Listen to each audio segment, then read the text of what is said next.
The Joe Rogan Experience. So, I mean, I'm with you in that I'm ridiculously optimistic.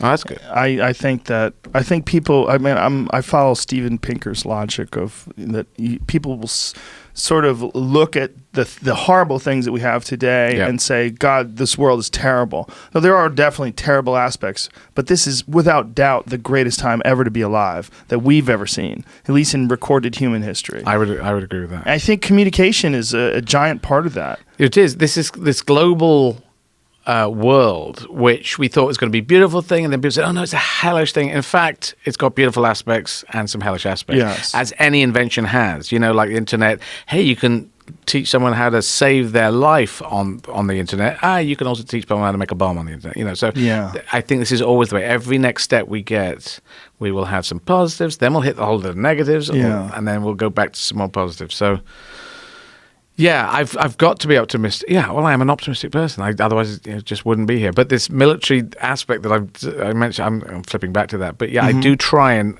think I need to do this. I think that's a good thing to do. Now I need to do that. For 9 years, I've been saying I'm going to politics, so I'm going next year. But it might not be a general election. I try and plan ahead because I can't. If I randomize it, if I just float, because a lot of people do. Oh, this happened, and then that happened, and then I was, and that could be a wonderful life. But I have my river analogy. If you're canoeing down a river. If you go at the same speed as the river, it could throw you onto rocks, it could give you a wonderful ride, it could be anything, but it's up to the river. Whereas I pedal like crazy. Sometimes I backpedal like crazy. I have actively backpedaled against things. And sometimes, usually I'm pedaling faster than the speed of the river to try and guide myself through the river. You see that whenever I do these canoeing, anyone driving a boat through a river. When I look at human interactions objectively, part of me has to consider that there's a possibility that we need all this negative in order to reinforce the positive, that there's some component of human life that desires or relies upon negative things to reinforce positive things.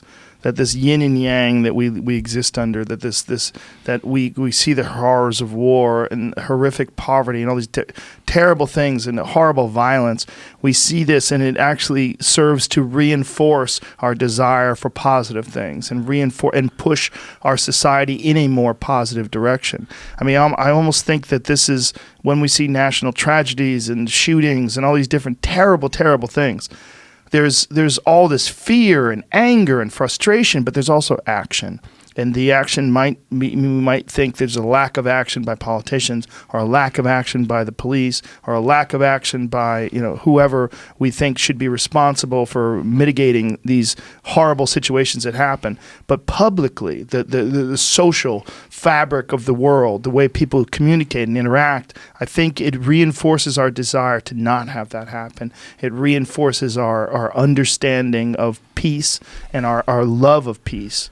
And I think that these bad things that we see in our world, they almost propel us towards a better world because human beings are constantly striving for improvement and innovation. This is one of the things that we do. We want things to be better and bigger and faster and stronger, and we want our society to be better at all times. We never say, this is good, let's keep it just the way it is. We never say that.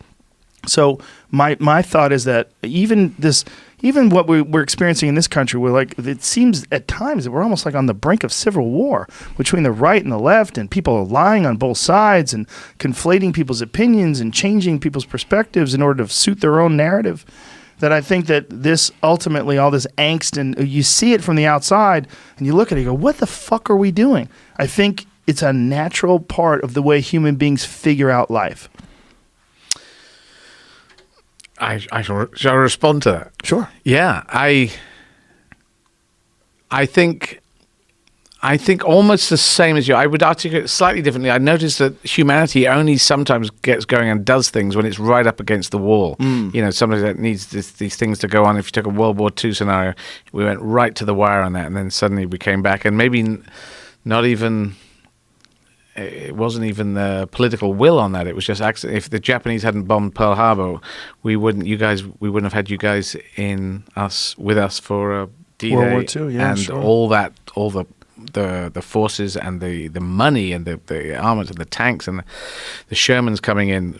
We needed that coming in, and without the Russian people, we wouldn't have won World War II. And they were in this agreement. So I can't quite work out humanity. I do think positive. I do think with the negatives you can appreciate the positives more. I do think one thing on the Brexit hate thing that's been going on is a lot of young people are coming on and saying, well, so we're going to lose all this stuff, the ability, we could travel to Europe without visas, we can work there, we could retire there, we can get our healthcare there, all across Europe, and that's something we cut off, and our roaming charges are going to go up. All that, people are valuing what they could lose a lot more. So, yeah, the yin and yang.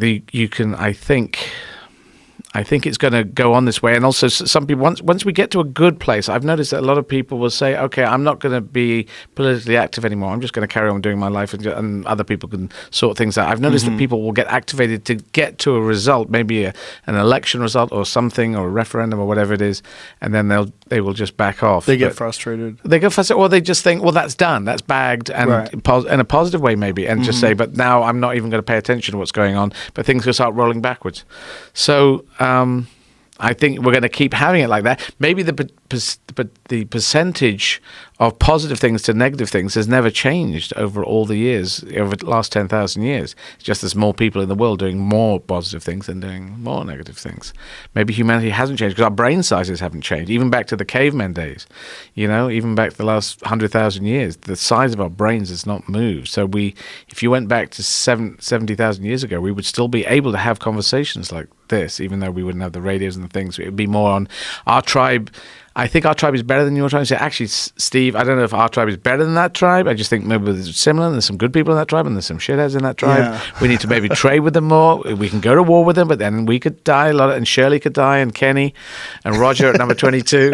Because those conversations were happening in a slightly different way. I think all the way back, and they weren't all just going me, food, you, nice, good. We fight. It wasn't that. It was maybe millions of years ago, but not 100,000 years ago. And we only started speaking 100,000 years ago. So what we've developed since then, I'm fascinated by us as human beings, because we were just another animal, and now we are kind of an amazing animal. We've invented beautifully. We landed on the bloody moon. You guys landed on the moon, which I, as a child, thought that we landed on the moon, but in fact, you guys landed on the moon. But they in Apollo 11, they kept it quite open.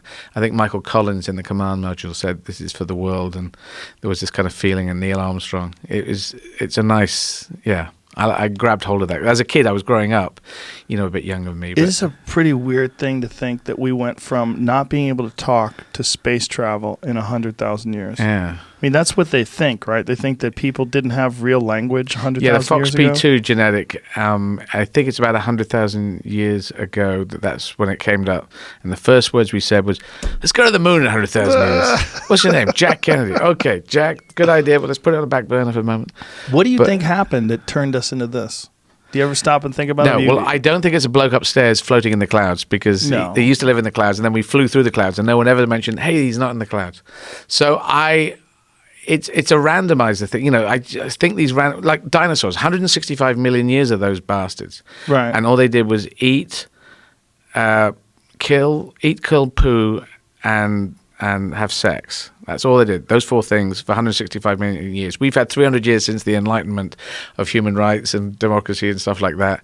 If we say the Greeks did a great thing, but really it's the last 300 years. They had 165 million years of that. But why did they come along when we had all these creatures in the sea and suddenly huge ones? Something happened, something twisted, randomizing thing. I don't. Maybe we'll never know, but it has happened, and I just don't think a bloke did it upstairs with a big beard who said, "Now is the time that you speak, and now you make handbags, and now fight wars with the MG42, and now, I just think it happened, and we need to roll with it, and try and make humans work on this planet, because then we're going to be going to Mars soon." And you could just see it in the future. If we got it going on Mars, at some point the Martians could say, we want to vote. We got our own Martian government. You Earthlings, They're going to treat us the same way Americans treat the British. Yeah, and then the Martians come back and attack us. The Martians are going to actually come. You could just see that in some sort of, 100 years down the line. Sure. Yeah, it could definitely happen. And So I despair about humanity, and I celebrate humanity.